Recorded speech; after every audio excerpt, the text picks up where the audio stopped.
今次呢條片咧，主要係想同大家分享去紐西蘭參加滑雪教練培訓同埋考試。你好啊，我係 Lorraine，咁我係一個冬天喺日本、夏天喺廣州同埋深圳嘅滑雪教練。咁我自己咧係一個單雙兼修嘅滑雪教練嚟嘅。咁我雙板咧喺而家呢個時間，我係 CSI 3級同埋培訓師。咁我亦都有喺日本同埋國內幫唔同嘅滑雪學校進行佢哋嘅教練培訓。但係今次想同大家講咧，其實就係一路上幫助我好多嘅去紐西蘭嘅上嘅 training 啦。其實咧由2022年開始咧，我每年都會去紐西蘭嘅。除咗上年因為忙住日本公司嘅事，咁但係咧因為上年冇去咧，所以今年就好掛住啦。一來因為真係學到好多嘢，二來因為其實都有班朋友喺嗰邊啦，咁所以其實咧每年翻去就好似同朋友去滑雪旅行咁。咁三來當然因為嗰度真係好靚啦。咁今次呢條片呢，我就請咗我其中一個我自己好喜歡嘅紐西蘭考官同埋 trainer Colin Tanner 一齊同大家講一講去紐西蘭參加滑雪教練培訓同埋考試嘅事。So like just why going to, can you just give us some introductions about yourself? What do you want, myself or about New Zealand? I mean, like you and your company, and probably like why you decided to settle down in New Zealand. Yeah.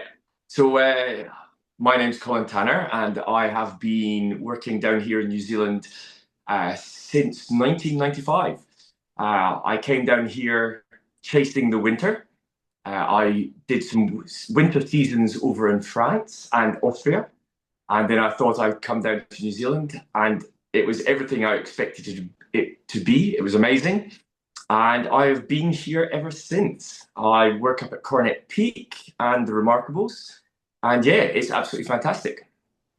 Yeah, so why Queenstown? Why Coronet Peak and Remarkables? Because like now, like before, most people always just know there's like Wanaka for skiing and things. Yes.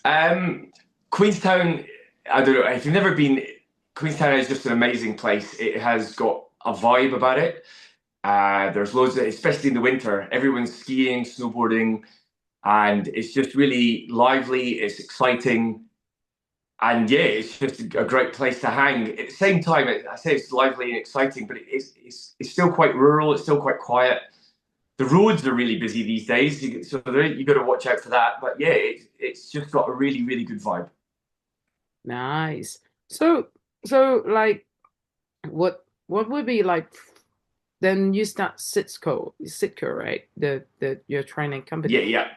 Yeah. So yes. It's running courses in Queenstown. Yeah. So we started back in 2002 with SITCo, or back then we were the ski instructor training company. That's what SITCo stands for. And then it became the ski and snowboard instructor training company, which is a bit of a mouthful. And so over time, it got shortened to SITCo. And we've been running since 2002 with, I tried to count up, hundreds and hundreds of people who have all come through training for their ski and their snowboard instructor qualifications. And yeah, it's been fantastic. So like if I'm coming over to New Zealand to do the skiing or the snowboard training, what would be the main difference? Like, because probably a lot of people, they've been to Japan, and then so if this is like they're coming over from Japan, what would so I think it's different from Japan? Yeah, I think it depends where you've been in Japan. I've been over there a number of times, and I know there are places where you can quite literally walk out of your hotel and start skiing, and there's other places where you live in an apartment and you drive up. Well, if you've never been in New Zealand, it's very much the latter, the second one. You live in the town, you live below the snow line normally, and then you get in your car or the bus and you drive up to the mountain. And then when you're up at the snow line, that's when you choose which ski area you're going to. And it's a different way of going about it. But once you get there, it's really great. I think for me, like if you go to Japan, maybe Europe, especially America, you get to a ski resort and you can go so many different runs, so many different places. You know, in New Zealand, when you get here, it is a lot smaller. It's really good quality, but it's a lot smaller. So when you turn up, it's like, oh, right, I'm going to ski this run. Right, now what am I going to do this afternoon? Well, that run was really good. I'm going to ski it again. But believe it or not, that really lends itself to what we do for like training and development, because you'll get to the top of the run and you think, right, this is a really good run. Last time I skied it, like, what am I going to do this time to ski it better? You know, so it really lends itself to that really nice training environment. And it's great. You get up there and everybody's got that same sort of vibe about skiing the best they can and improving themselves. And so it's really fun. Yeah, can you talk about a little bit about like what would people be expecting if they join those? Like what sorts of camps are you offering and like what they can expect from when they join this type Yeah, of so camp? through SITCo, we run longer courses and down to shorter courses. We can even do like sort of 1 day private sort of things, but most of what we do are courses that we run. So for example, this year, 2026, we're going to be running like the level 1 course. It's going to be 12 days training over 3 weeks. So it's 4 days a week training followed by the level 1 exam. It's a really good way of really upping yourself. We're really big advocates on you train for 4 days and then you have a couple of days to go and ski for yourself, because it's really important that you go and ski and put those sort of things you're working on into practice so you can try it out and not have somebody always watching you all the time, so you get a chance to actually really make long-lasting developments in your skiing. Like and we do that for a level 1 course. We do it for a level 2 course. We can do it jointly. We can do a level 1 and level 2 course, and that works really well. So like for the level 1 course, like what sort of criteria is required to join the course? So we always ask for the level 1 course, like obviously it's a level 1 ski instructor course or a level 1 snowboard instructor course. So we do ask that you're coming here and you do have a little bit of skiing history or skiing experience, because we're teaching you to become an instructor. We're not teaching you how to ski or not teaching you how to snowboard as a beginner. So if we go on the ski side, first of all, it's open to all skiers who are happy skiing around the mountains, skiing on, depending on what colors you look at, but green runs, blue runs, red runs, and you can ski everywhere, linking your turns, and you feel comfortable pretty much all around the mountains. So if you were, like, say, in Japan, you could be skiing up and down the mountains, like taking on most of the runs. You don't have to be skiing the big mogully black runs, but it's nice that you can get around the mountain comfortably. Similar thing on snowboard, it'd be very similar, that you can link your turns down all the sort of green run, blue runs, willingness maybe to try, especially on snowboard, to try a few freestyle maneuvers, maybe go into the park a little bit more. And if you're comfortable doing that, then yeah, the course is good for you.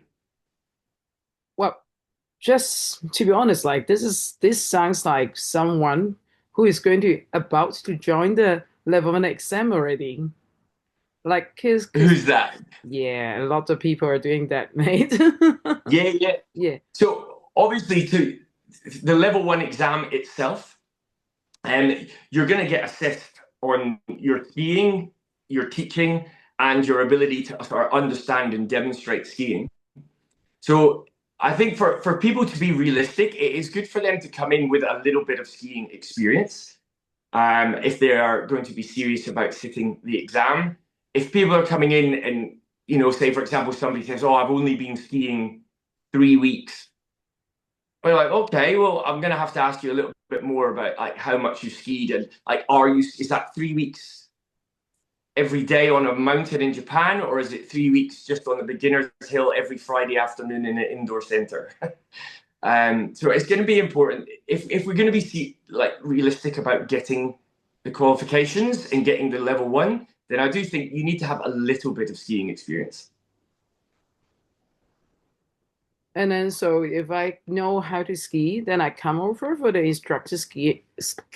instructor training course. Then what I can do is I can refine my skills and I can start learning how to how to do the teaching and how to do the demonstration and everything. Exactly. So a lot of what we do on the, so if I don't know, I think of this sometimes, Lorraine, if you run it backwards, on the last day of the exam, to be successful, you need to have achieved the standard, right? And so if we come backwards from that point, going into the exam, you can still be training, but then you come onto one of the courses that we run. That's the place where you can really have the freedom to go, okay, there's no assessment here. I can just go skiing. I can listen to my trainer. I can get better at my skiing so that when I turn up at that exam, I'm going to be like ready to go, you know, and that's a really good way to sort of look at it. So if you would be coming in to the course at a slightly lower level than what you'd be expected to be at the exam, but that gives you those 12 days, that 3 weeks to really sort of experiment and really get down to the basic fundamentals of good skiing and how to do it, or good snowboarding and how to do it, and so that you go into your level 1 or your level 2 in a really confident position. So it's like if you want to prepare yourself and you can go for the exam, you're so ready for it, and then you just had a good time over there and learn things from the exam, instead of like I'm so stressed out from the first day because I'm so below standard, and I'm like, am I going to be kicked out of the course like on the first day, or I was like every single day I'm struggling, like should I be, because in China sometimes you can see the candidates, they were like, I'm just so below the standard, and they stay behind the exam, like the course, and then they stay behind until the result close, and they practice every single day, but on the last day they were so stressed. Because I think you're exactly right, because that happens, right? You get people turn up and they're a bit stressed, and I don't know, for me that's the ideal thing about doing a course like, you know, courses we run here in New Zealand, is that you could come down and you've got 3 weeks without that stress level, you know. And if it's really if somebody turns up and they're really at a low level, then they're going to be working with somebody who can advise them to that really early on. And so if they get advised that, hey, you're at a really low level, there's potential that we could look to reschedule or give yourself a bit more of a training time or change things around. But yeah, that's the point of doing the course, right? It takes that stress away. It means you come down and you can, relax into it, worry about skiing well and having a good time and enjoying it. And then the exam process is just something that you add on at the end. What about if they're like, I'm actually like quite prepared for the exam, then and I'm actually like almost like above the level, then Yes. then how will you sort them out or something? So say for example, we've done this a couple of times. That's what we've talked about is what we called our instructor training courses. But we also run a bunch of what we call performance ski camps and performance snowboard camps. So those camps are just a 5-day camp, Monday to Friday.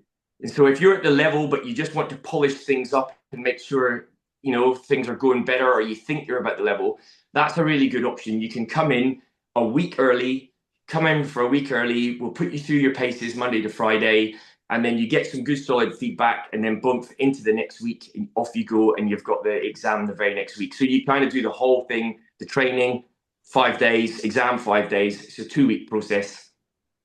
Boom, off you go. Sweet. So yeah. So what sorts of like I think one of the big problem in China or in Asia now is actually people, they don't really want to go for the lessons, and then they want to go to this exam directly, because what has happened is actually they fought the instructor in Asia. What they can get is actually like the standard is really varies, because like sometimes they say I may learn from someone who I can't trust. So what could they expect? What trainers are they going to have, like, and then who is going to be their trainer? So all the trainers that we use at SITCo are all through our sort of close-knit team. Everybody is an NZSIA or an SBINZ trainer, so they're trained up in it. They know what they've gone. They've got qualifications. Our trainers are very strong in that area. Okay, can you explain a little bit about, like, because probably people, they can't understand what's the difference between trainer and then instructor. So like, cool. So touch about it. So if maybe a good example for this is if you look at the New Zealand system, it has different levels of instructor: level 1, level 2, level 3, and then after level 3, we've got a thing that's called instructor, or it's a trainer certification. All right, so that fourth level, the trainer cert, is when people, the trainers, get tested of not only their ability to do it and their ability to ski at a really high level, but also they get tested on their ability to explain that, to coach it, to train it, to give other people the ability to then pass it on. It's like training people to train people. And so we just find that, like, yeah, all our trainers have got that qualification, and with that qualification, whatever course you're on, whether it be a performance camp or one of the other instructor camps, you're going to get trained by somebody who we call a trainer. But it's not just, oh, they're training you. They've got qualifications that say they're good at training people, and you'll be in good hands. Sweet. So you have these level 1 course, level 2 course, and also level 3 course too, right? Yes. So like for level 1 and level 2, they can join it together. So what about the level 3s? Because I think a lot of people, they start wanting to come over. They probably want to prepare for the level 3. Like maybe it would be a good idea. We give them some ideas about it. Yeah, so if somebody already has their level 2, and that could be a level 2 from it could be New Zealand, or it could be overseas in America or Canada, or it could be from Britain or Europe, or any of those level 2s, then during the month of August out of Queenstown, we run like a specific level 3 training program. It's a similar sort of step up, as in it's 12 days, 4 days a week over 3 weeks. And it's run by the trainers who are level 3 trainers. And it's designed to put people through their paces. And we really ski that level at a high level. So if you've got your level 2 and you want to get pushed and you want to get taken to the next level, and you're skiing, you're understanding, you're teaching, you're snowboarding in the park, then we can do that. It's not a problem. So do they need to be really good in English so they can join your for the level 3, or for any of our courses? You do not have to be, to take part in the SITCo courses, you do not have to be at a really high level of English, but the courses will happen, the training will happen in English. If you are going through to any of the exams, if you're going to any of the exams at all, then those exams will be in English, and a level of English will be required. But if somebody wants to come down, let's say, for example, and do a performance camp, they could come down and do the 5 days. If their English isn't super, super strong, we can manage that a little bit. But the individual's got to understand that they might lose a little bit in the translation, but we can manage it, not a problem. And without any assessment in there, there's no assessment at the end of it. So basically, like if I'm coming with a group of people and I don't speak English, but if my friends are willing to translate it for me, is it okay to do it during the training, or like? Yeah, we can manage that. We can manage that with the trainer, no problem. Because what we're doing, SITCo is doing the training, so we've got no assessment. We're just getting people better, right? Yeah. So you and then you will help people who may not be really good at English to prepare for the English exam. Exactly, so they know what they need to say. Quite common. Yeah, it's quite common that people would come in and do like a 5-day camp or a course, and they use that to help their English, because the whole course, the training will be run in English. Okay. So what about like the whole things, like how long should they be arrived before the course starts? Or like if my course starts from 1st of August, like when should I be arrived in New Zealand or something? Yeah, that all depends on the individual. What we normally say is, normally when you come down, you'll have a pass, a season's pass. So you can start skiing as soon as the mountains are open, and you start snowboarding as soon as they're open. And so if you want to come down 2 weeks early, we can help you sort out some accommodation extra. You can come down, get involved, get up there, especially for some of those other, courses. People want to go skiing. That's why we do it, right? It's fun. So we could go get skiing. I would normally say at least try and arrive at least 2 days before any course starts, just to give you time to get organized and get things like sorted out. But yeah, we could get started. I mean, sometimes people arrive the night before, just like you do on a ski holiday. You just got to be ready to get up there at 9 o'clock the next morning. Yeah. So like, what about accommodations? Like, do we need to sort it out by ourselves, or like, what would be the most people are doing over there, or like the transportation? Cool. So a lot of that, what we do at SITCo, we can tailor packages for different people, but a lot of people come in and they don't want the hassle of looking for the accommodation or organizing the transport. And so we organize that, the lift pass, the transport, the accommodation. We can sort it all out for you. We've got a lovely place we use for accommodation that's in central Queenstown. And yeah, you can just come in, boom, check in, get on the bus the next day, off you go skiing, your lift pass will be ready to go. We can organize that for you. So you organize like a ski bus to pick up the students to the mountain every single day? Yes. So when we say Queenstown has got like both the mountains have got a very good bus service. It's called Mountain Ski Bus. It works really well. And where the accommodation is just around the corner from the bus stop. So if you wanted to come in and you can organize, it's like a 5-10 minute walk to get to the bus and then off you go. Because last time I was in Wanaka, there were a time like when it snows, we can't get on the bus. So it was like quite stressful. When we have the big snowfalls, the roads in general get a bit chaotic. But there's normally always the system we use with the buses here is that everything's booked. You're booked on a bus. So you get down there, you get there at the right time. On a big snow day, if there's chains and everything else it might take a little bit longer, but you should always have a bus.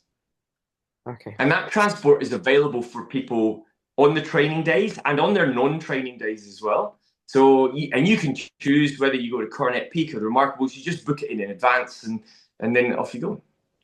So speaking about Coronet Peak and Remarkables, like, what do you think about these two ski resorts? Like, it would be good to hear from a local why people would want to go to Remarkables and Coronet Peak. Well, okay. Well, start with the original. I think Coronet Peak. It's been there. I think it's one of the oldest in New Zealand. It is just one of the best ways to describe it is it's just a natural playground. It's all there. You go up the top of the lift and there's a little bit of everything. It's really good fun. There's challenging skiing. There's like easy bits where you can go lane. There's race lanes. It's just got a bit of everything. It's really, really fun. Remarkables? It does. Like on the flip side, across the valley, there's the Remarkables, and Remarkables has got like a different vibe. In recent years, there's been a lot of investment with new chairlifts, new facilities at Remarkables. And if you're really liking to get a bit of park time, and a bit of big laps, the big park and everything is up at Remarks. They really look after it, and there's a lot of park shredding to be done up there, which is like a slightly different vibe from what we've got at Coronet. Coronet tends to have a lot of the racing and a lot of the performance skiing. Remarkables has a bit more of the park, and if you're willing to walk a little bit, Remarkables has some brilliant off-piste or off-trail terrain, powder terrain that takes you places. Like, as long as we've got good snow coverage, it's like some real good fun. Like how long they need to walk, like from the TCs? So for example, a favorite one of mine up at Remarks would be you go up shadow chair. You don't even have to walk at all. You just traverse, all right? Okay. But you traverse all the way around, and there's a big bowl called Homeward Bound, and you ski all the way down below the ski area, ski right the way down to the road. And then when you get down to the road, the ski area runs a bus that comes and picks you up and takes you all the way back up to the ski area again. Oh, okay. That sounds good. So it's like, it's kind of, it's really good fun, really good big off-piste, and they've got shoots and stuff, and yeah, it's good. Sweet. So, so what about, let's talk a little bit about the New Zealand exam, because this last year, a lot of people, they got scared with like one of the exams. Like they were one of the girls. She said she got kicked out from the course site on her first day. So it was actually quite a lot of comments on that. So it would be good Right. for people, and then so everyone says New Zealand exam is so difficult and things. So it would be good to hear about like what is requirement or like what they need to do, what you guys are looking for the New Zealand Absolutely, level one or absolutely. something. So yeah, so the NZSIA and the SBINZ, they run to a standard, right? So they have standards in place, and all the trainers, they work hard to maintain those standards. And so all the information is available on the NZSIA's website. If you go in, you've got to come into that exam. That's different from what the training we do at SITCo. You've got to go into that exam to be at standard, to be part of the group, to stay with the group, to actually be part of the process. They require you to be at a standard.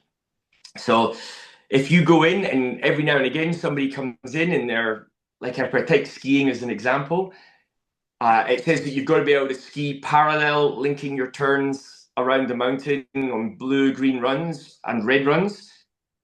If you come in and you're making a great big snowplow or a big wedge at the start of every turn and it's stop-start and you're not, you could get asked to leave the course, because the course is designed to turn skiers into instructors, not to create skiers, So if that like makes sense. so like if you're just try not to take the exam as the training course. Train well, be prepared, and come over for the exam. No, the exam is you get trained to become an instructor. You're not training to be a skier. You need to turn up as a skier. Yeah, there's a lot of people they want to use the exam to be like the training to begin, because like sometimes I was being the translator and then I heard a lot of people they would say like, yeah, I come over and I want to improve my skiing. Yep. And then we were like, maybe it would be good if you think about you And train well. I do think, Lorraine, that's where, some of the things that we're talking about today are alternatives. You could come and improve your skiing without having that pressure of having to achieve a standard. And yeah, if you turn up at that lower standard, and there's times when I've seen it before, if everybody on the exam skis to the standard, guess what? Everybody will pass. And then they can learn If much more. everybody on the exam skis below the standard, And then if they everybody will not pass. yeah, and even like they arrive at the exam and they're at the standard, and then they can still get improvement because there's so much to learn. Like when it's like They can still get improvement. You're always getting there. But I think that's the thing. People just have to be realistic. You're coming in and those exams are great, and they're great to get the qualifications, but they're designed to train you to be an instructor. You should turn up as a skier, as a snowboarder first. So it's actually quite long. Several days. So are they like being assessed like throughout all these days, or is like something like you got an assessment or something? Yeah. So in the process, it's a little different between ski and snowboard, but it's roughly the same process. There is lots of training. So the first like 3-4 days of training, and then a final day of assessment. Because the final day of assessment sometimes is a teaching assessment, actually the riding assessment might happen on day 4, but there is a bit of, like for skiing, it's definitely on the ski side, you do your first 3 days is the ski training, then you do a teach assessment, and then you do your ski assessment at the end. So it's a little bit mixed up, but yes, there's training and assessment within that process. So the 5 days isn't totally all assessment. It's a bit of a mix of training to start, assessment to finish.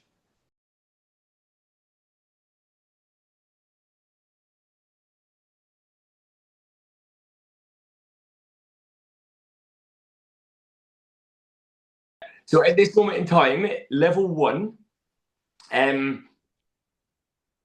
it's a little bit different again, ski and snowboard, but basically, if you're needing to reset all of level 1, you need to do the whole level 1 again. Okay. Once you get up to level 2 and level 3, the NZSIA do and the SBINZ do offer partial resets. So if you've passed one part but not the other part, you can come in and just sit the reset. So for example, on the ski side of things, if you missed out on your skiing but you passed your teaching, then you could come back in and potentially just reset your skiing on one day. But that's only from level 2 upwards. Okay. So I think like you have to attend like the workshop before you go for the exam. From level 2. So the workshop. Or yeah. level 3. So yeah. if you go to level 3, Yeah. Level 3, you need to attend the workshops. And there's normally 2 of them on the ski side and 1 on the snowboard side, but you attend the workshop, and then once you've attended the workshop, then you're eligible to take the exam. So the reason behind is actually the standard through the workshop, and then you can work hard on Correct. it. Then you can build Yes. up your skills and then like technique, so you can go for the exam. So usually the workshop, the time is a little bit not so close to the exam, is it? Yeah. So like the workshop happens, let's say in late July, but the exam's not till September. So it gives people, the idea is that it gives people that time to go away, reflect, digest the feedback, make some improvements, and then come back for the exam later on. So like then we talk about we prepare for the exam. Then what would they need to do it for the level 1, level 2, and level 3? What would be the skiing or like the teaching like they want to achieve like for level 1, level 2, or level 3? So sorry, are you just asking what are the standards at each level, or what would they need to achieve? That level, like to pass that level. Cool. To pass it. So in each scenario, you're going to have to be assessed on your skiing or your riding. You're going to get assessed on your teaching ability, and you're going to get assessed on your ability to demonstrate good mechanics of skiing and snowboarding at a slower speed. So in other words, doing turns that like a beginner might be able to follow. So they're the 3 areas, and within each area, you're going to have to it gets quite detailed if we're looking into it. So if we go ski side, like skiing, you need to be able to ski parallel, linking your turns, balanced on the outside ski, demonstrating good, not just skiing down the hill, but demonstrating good technique as you ski down the hill. Like the demonstrating skiing is a big part. Is it because like a big part you need to be a good teacher is like you need to demo the skills right to your student? What would we say? Yes. So it's really important that you can demonstrate or show other people how to do it, not just so you're a good teacher, but to show and for yourself to really understand what good skiing is all about. Because if you don't understand what good skiing is about, it's really hard to do it. For me, like a perfect example of that would be doing wedge turns. If you can understand what's happening in a wedge turn, that's going to help your carving skiing. That's going to help you skiing in the bumps. Because if you can understand the 2 of them together, it's all working out the same good fundamentals and basics of skiing. Sweet. Yeah, so we talk about like the level 1 course, like when they come over and join your course, they better like be able to ski on like green or blue run. What if like they are like beginners? What would you recommend? Like they have only been skiing in like indoor before, and then they got interest, and then so they want to go for like a trip to New Zealand for like some. So I normally recommend it, and I get quite a lot of emails and inquiries like this. But I quite often recommend there's a couple of ways you could go. But first one is just go on a ski holiday. Go on a ski holiday, go and enjoy it, go ski every day, have fun. And if you do that, then by the time you've done that, you can come back and maybe next year we can think about booking you onto the course. That'd be great. If people are really worried about their level, but they want to get involved in a course, they can get in touch, or I quite often verbally ask a lot of questions about how much skiing you've done. And then if they're really worried, every now and again, somebody can send me some video clips and I'll give them some honest, not so much feedback or lessons or anything like that, but yeah, this is, you know, you need to do this, or we need to get a little bit stronger in this area if you want to come on the course. Okay, so for the level 1, let me take a look. Level 1, I think you need to ski parallel on the mountain. Yes. Like the what would be the level one requirement? Yeah. Sorry. What would be the level 1 requirement? I'm looking at it. So they probably requirement to turn up or to pass? Yeah. Requirement to turn to attend or to pass? Okay, to attend and to pass both would be great. To attend is like okay. So the NZSIA asks that you can ski parallel, linking your turns, right, on red, green. Oh, sorry, asking that you can ski parallel, linking your turns on green, blue, and red terrain. Now, I know sometimes not every country has red, but what that means is like green and blue is kind of like, that's the beginner areas. And the red ones, it's when it's starting to get a little bit steeper, okay? So but you can still link it together. So if you're somebody that's maybe coming from like an indoor snow dome or something like that, that would be not just the bare minimum of getting up and down those indoor snow dome runs, but actually skiing them with a bit of speed and a bit of like control and a bit of, yeah, more than just the bare minimum of I can get from the top to the bottom. Okay. So what about to pass it? So to pass it, once you got it, then we're going to, on the course, or on the exams or on our courses that we train you for, or train people, then the difference is we're teaching you not just to get to the top and the bottom, but to actually use good skiing mechanics, to use good snowboarding movements in order to achieve it. And so as you learn what those movements are and those skills are, not only do you apply it to your own skiing and snowboarding and riding, but you also apply it in a way that you could teach it to others when they don't know about it. And so they can learn as they go. And that's the really good thing about all the courses is it's like the good fundamental building blocks of good skiing and snowboarding is built into the courses. So if you can understand them, do them, show them at slower speeds, that's what's gonna allow you to be successful. What about level 2? Then like now. So level 2, yeah. So most of the time to go to level 2, that means that you've got your level 1. So you have to have got your level 1 from one of the recognized countries, NZ, Canada, elsewhere. The level 2, it's the same thing. It's just a step up. It's a step up in what you're required to do. And it's a step up also in what you're required to understand the areas that you teach. Because quite often level 1 for us is really teaching people on the little, like, you know, the beginners kids areas, you know, you're on the magic carpet and you're teaching people there. Whereas level 2, you're now up in the mountain on the chairlift, you know, and you're going to have to be skiing more off trail or riding more off trail. You're going to have to start to take those same fundamentals, it's the same skills, and you're going to develop them further so you can take them into more advanced terrain and ski it a little bit harder, a little bit faster, ride it a bit harder, ride it a bit faster. So level 3? But still maintain the good basics. Yes. Level 3, it's the same story, but we just go up again. Yeah, we just go up again. The teaching and the riding and the skiing, it's the same fundamental skills, but we're going to just ask you to up it. It's not just do it on the green run, or you've got to be doing it on the black run. You've got to be doing it on the off-piste. You've got to be doing it on the bigger jumps. You've got to be taking on all sorts of different challenges with the same fundamental skills, right? Okay. Let's stop until level 3 first, and then probably there would be people coming over for that training.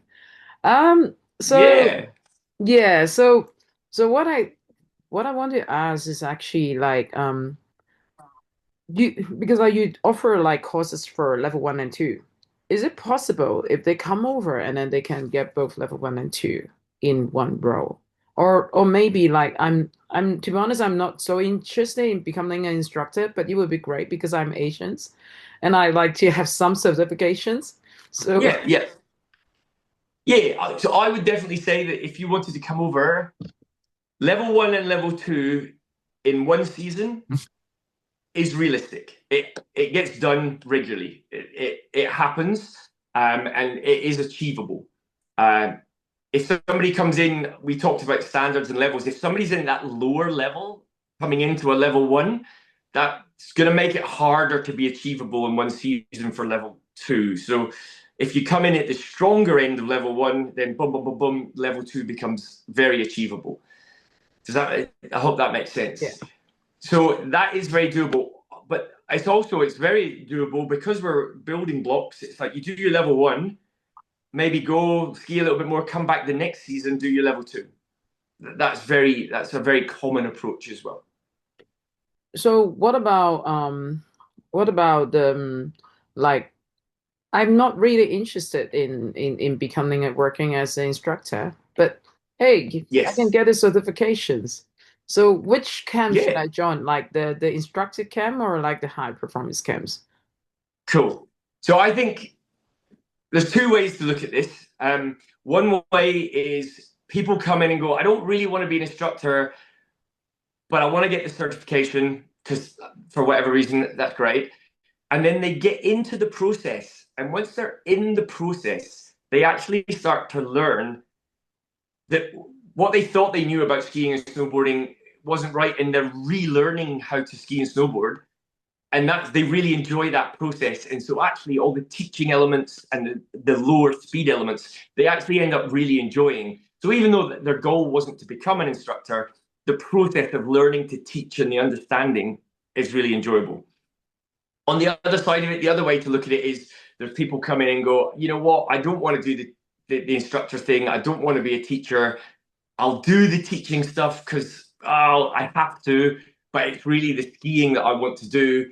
And in which case, whether you want to carry on or whether you want to just do some performance camps and just don't worry about the teaching at all and just worry about performance, then yeah, go to a performance camp. How old should they be start doing this camp? Like, because sometimes there may be mom and dads who want their kids to have something we normally ask for all our courses, we ask people to be 18, primarily because you got to look after yourself, you know, and all the way through to, we quite often get retirees who maybe come in, they're like 60, 65 kind of age group. Yeah, and then they have a great time, you know. Got to keep yourself fit and healthy because you still got to ski like a young buck. But yeah, it's good. So like what about if like they have like younger one, like at their teenagers, and then because what has happened is what is the minimum age for doing the exam? So the NZSIA require people to be 16 to do the level 1 and 17 to do the level 2. Oh, okay. Yeah, because sometimes we probably have someone who's below that the 18 or something, and they want to go for the exams. So what? Yeah. If they happen. So yeah, there's a couple of ways. There's the odd occasion we'll maybe take people at 17, perhaps. But I think the biggest thing for the courses we run, we organise the accommodation and the lift pass and everything else, but we don't provide guardian care. Mm-hmm. So we're not there to look after people. We're not there to tuck them into bed at night. So they just have to be responsible for that. I know in the past we have had somebody who's had a 16-year-old who wanted to do the level 1, and they've actually come across, and the parents came across as well. And so they did the training and everything else, but they sorted out their own accommodation, and we sort of tailored it around, but the parents were there to look after them.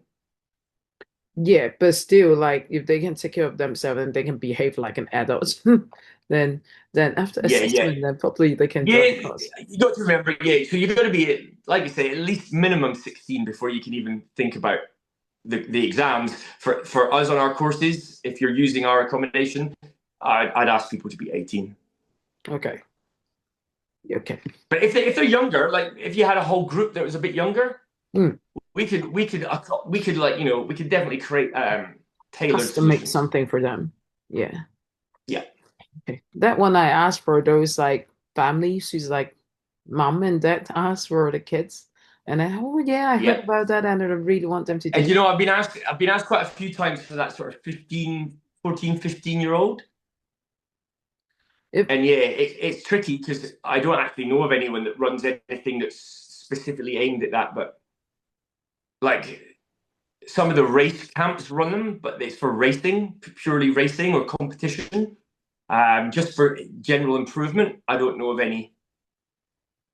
I had talked to somebody about like getting like 3 mums and 6 kids together or something, and they'd come across. We could organize something for them. Okay, yeah. So I think probably we have covered quite a bit of things, and then we've done well. We've done a lot. That was pretty good. And then okay. Oh yes, one more questions. Do I need to be like teach? Because like if it's a level 1 course, like do I need to teach someone before I go for the exam? But yeah, because like maybe I can get the skiing or snowboarding experience definitely, or else I won't want to become an instructor. But I need to be able to teach before? Should I be teaching, and how can I prepare for the teaching part? So I would say that the level 1 course and the training that we do prior to it, and then the level 1 course itself, we teach people how to teach. So you don't have to be like a teacher beforehand. You come along and learn. That's when a level of English does help, because it's a lot of that stuff is in English. So a little bit of understanding helps. But yeah, we teach you how to teach. You don't have to be a teacher. Like if I take my own example, my personal example, when I started and I went through like and did my level 1, and I actually really enjoyed teaching. I love it. It's great. But I didn't know that until afterwards.